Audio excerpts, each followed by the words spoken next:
عبداللہ بن عمر رفع یدین کرتے تھے، عبداللہ بن مسعود نہیں کرتے تھے۔ حضرت معاویہ رضی اللہ عنہ ایک وتر پڑھتے تھے، عبداللہ بن عباس 3 وتر پڑھتے تھے۔ یہ سب صحابہ کے کام ہیں۔ آپ نے کبھی اونچی آمین بھی کہی ہے، کبھی آہستہ آمین بھی کہی ہے۔ تو ہم اس پر آپس میں نفرتوں کا شکار نہ ہوں۔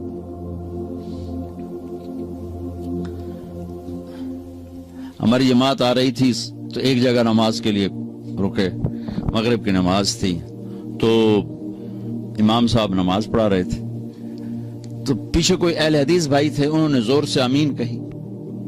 سلام پھیرتے امام آکھنے لگا کڑا کتا بھوکے، کڑا کتا بھوکے۔ جب امام مسجد اتنے جاہل ہوں گے تو بیچاری عوام کا کیا حال ہوگا؟ وہ بھی کوئی شیر دا پتر یوزا کیا سورا نو کتے بھوک دی رہ جاندے، سورا نو کتے بھوک دی رہ جاندے۔ مطلب دونوں نے ظلم کی انتہا کر دی۔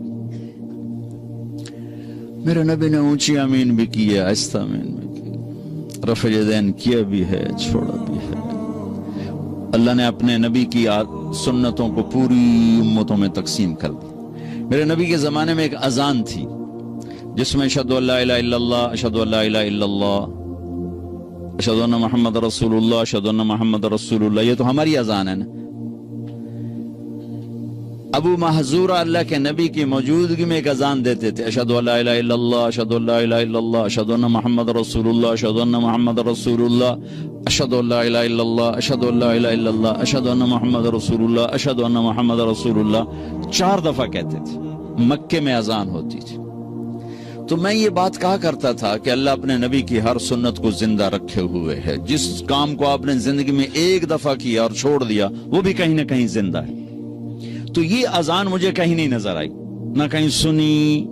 خیال آتا تھا یار اے اذان کدی نہیں سنی۔ ابھی میں جب موریتانیہ گیا، موریتانیہ، تو وہاں میں نے اذان سنی تو یہ اذان تھی 4 دفعہ۔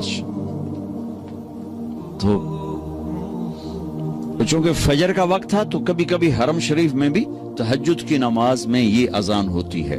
میں نے سمجھا شاید یہ وہی تہجد والا قصہ ہے، لیکن جب ظہر کی اذان بھی ویسی ہوئی، عصر کی بھی ہوئی، مغرب کی بھی، پھر میں نے پوچھا، میں کہ یار اے تھوڑی اذان کیویں ایویں ہی ہے سارا سال ہے؟ انہوں نے کہا ہم یہی اذان دیتے ہیں۔ میں نے کہا واہ میرے مالک، آج میری بات پر تو نے مہر لگا دی کہ میں یہ کہا کرتا تھا کہ اللہ نے اپنے نبی کی ہر ادا کو زندہ رکھنا ہے۔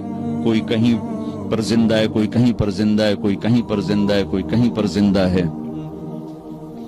تو بھائیو امت بن کے رہو، مسلمان بن کے رہو، آپس میں نفرتوں کا شکار نہ ہو۔ امت میں اختلاف تو صحابہ کے دور سے ہے، نبی کے دور سے ہے۔ بخاری شریف کی روایت ہے، آپ نے ایک لشکر بھیجا یہودیوں کا علاقے پر حملہ کرنے، بنو قریظہ۔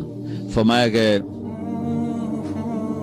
من کان یؤمن باللہ والیوم الاخر فلا یصلین العصر الا فی بنی قریظہ، کہ جو اللہ اور آخرت پر ایمان رکھتا ہے وہ عصر کی نماز بنو قریظہ کے علاقے میں جا کے پڑھے۔ اور نماز کا وقت پہلے ہی داخل ہو چکا تھا، انہوں نے روانہ کیا۔ بنو قریظہ رہتے تھے قباء سے آگے، یہ مسجد قباء ہے نا، اس سے بھی آگے رہتے تھے، ان کے ابھی کھنڈارات وہاں ہیں۔ نماز کا وقت تنگ ہو گیا تو صحابہ نے تو وہ لشکر میں سے بعض وہ بھائی نماز پڑھو، نماز قضا ہو رہی۔ دوسروں نے کہا بھائی اللہ کے نبی نے کہا تھا بنو قریظہ میں پڑھنی۔ انہوں نے کہا اس کا مطلب یہ نہیں تھا کہ قضا کر دو، اس کا مطلب تھا جلدی پہنچو۔ دوسروں نے کہا بھائی ہمیں یہ نہیں پتا، جو کہا ہے ویسے کریں گے۔ انہوں نے کہا بھائی ہم نماز نہیں چھوڑ سکتے۔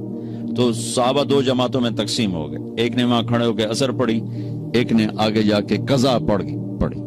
اگلے دن اللہ کے نبی تشریف لے گئے۔ اب دیکھو 2 بالکل اپوزٹ سمت ہیں، یا یہ غلط ہیں یا یہ غلط، یا ٹھیک ہیں یا یہ ٹھیک ہے۔ تو دونوں نے اپنا معاملہ پیش کیا، تو اب خاموش رہے۔ خاموش رہنے، نبی کے خاموش رہنے کا مطلب تصدیق ہوتا ہے کہ تم نے بھی ٹھیک کیا ہے، تم نے بھی ٹھیک کیا۔ تو ہم سینہ کھلا رکھیں۔ تو بھائیو آپ سے گزارش ہے اچھے اخلاق کے ساتھ یہاں زندگی گزارو۔ اور مسلمان بن کے رہو، امتی بن کے رہو، امتی بن کے رہو، فرقہ واریت کا شکار نہ ہو، تعصب کا شکار نہ ہو، نفرتوں کا شکار نہ بنو، مسلم بن کے رہو۔ ہوا سماکم المسلمین من قبل، اللہ نے ہمیں قرآن میں کہا کہ میں نے تمہارا نام مسلمان رکھا ہے، اپنے آپ کو مسلمان بنا کے رکھو۔ پوری دنیا پھرا ہوں، جو فرقہ واریت کی آگ پاکستان میں ہے کہیں نہیں دیکھی، اور ہندوستان اس کے ساتھ مطلب ایک ہی ٹکڑا ہے، بنگلہ دیش میں بھی اتنے، لیکن ہندوستان پاکستان میں نفرت کی انتہا ہے۔ تو آپ لوگوں کی روٹس چونکہ وہیں سے ہیں، تو میں آپ کے سامنے ہاتھ جوڑتا ہوں کہ بطور مسلم زندگی گزارو، بس سب کو گلے سے لگانا سیکھو۔